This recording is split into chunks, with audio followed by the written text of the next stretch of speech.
Pada masa dinasti Ming, hiduplah seorang jenderal terkenal bernama Jenderal Liang Wei.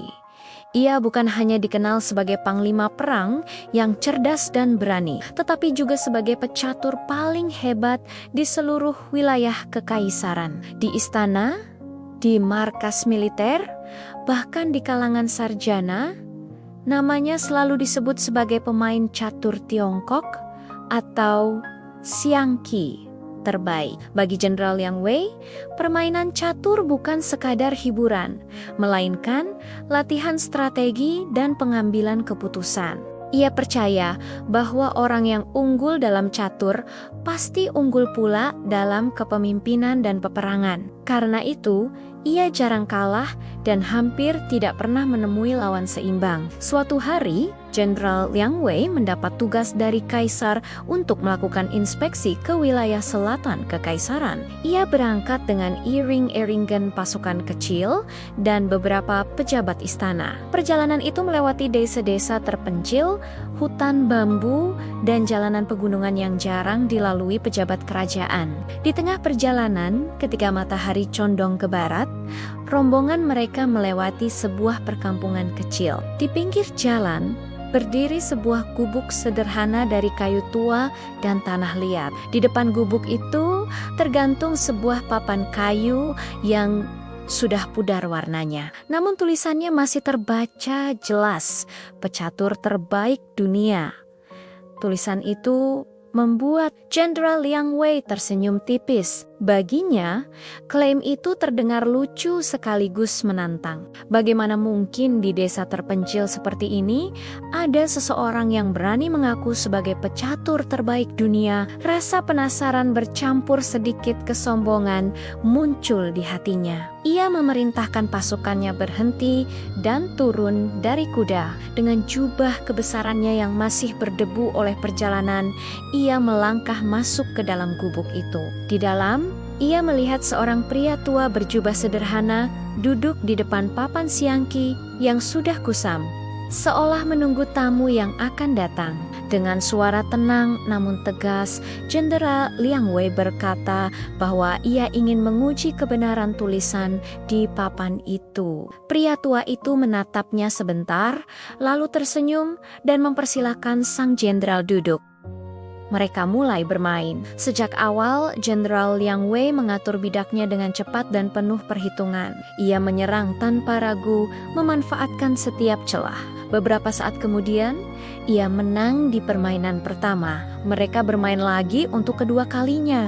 Dan hasilnya sama. Permainan ketiga pun kembali dimenangkan oleh sang jenderal. Pria tua itu tidak terlihat kecewa, hanya mengangguk pelan, seolah menerima hasil dengan lapang dada.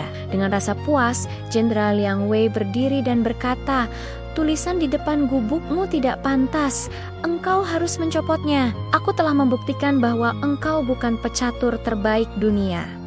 Pria tua itu tidak membantah, hanya tersenyum dan berkata lirih, "Baik, Jenderal."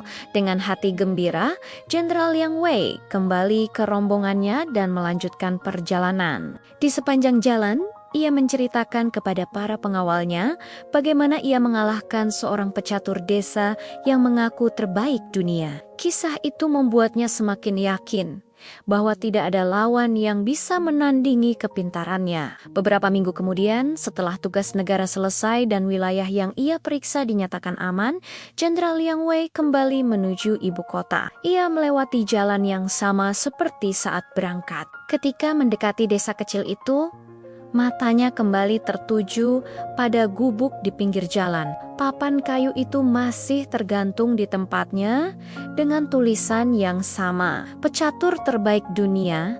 Jenderal Liang Wei terdiam sejenak.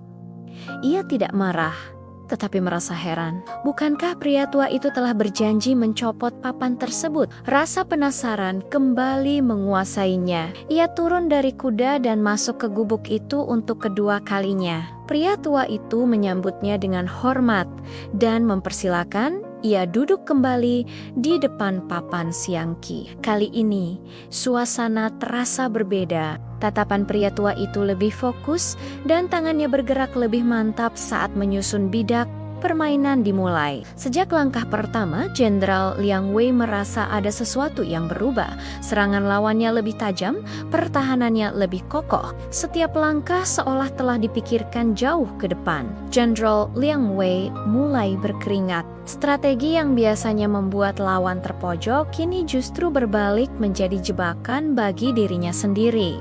Tak lama kemudian, ia kalah di permainan pertama. Dengan wajah tegang, ia meminta permainan kedua. Namun hasilnya kembali sama. Bidak-bidaknya habis satu persatu.